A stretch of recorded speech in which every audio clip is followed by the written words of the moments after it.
Take a look at these stills from the introduction of the scene that introduces Jason Stryker to us. When he's introduced, the first attributes we notice are his wheelchair and hospital gown. These visual codes for disability and these visual cues code for disability and illness respectively, setting him up as a harmless object of pity. When we see him from behind, however, our attention is drawn to the metal apparatus at the bottom left of the above image, which seems to be implanted directly into his spine. This suggestion of mechanization is only one aspect of a swirl of dehumanizing tropes attached to the character.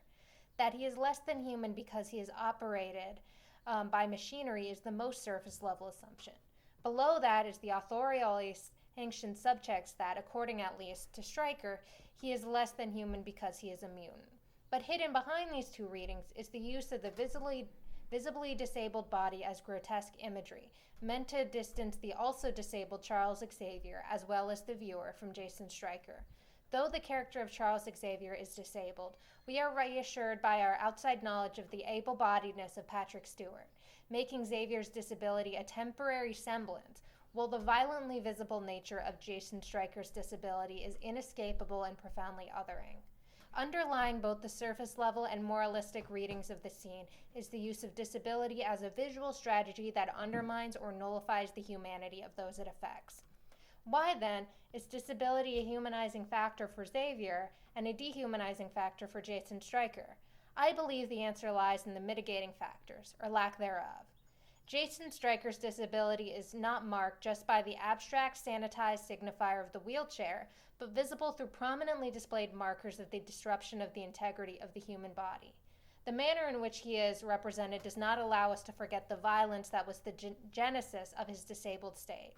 The prominent surgical scar, which acts as an explanation for his lobotomized state, and the implanted metal tubes make the explicit unnaturalness of disability and the presumed brokenness of the disabled body manifest visually.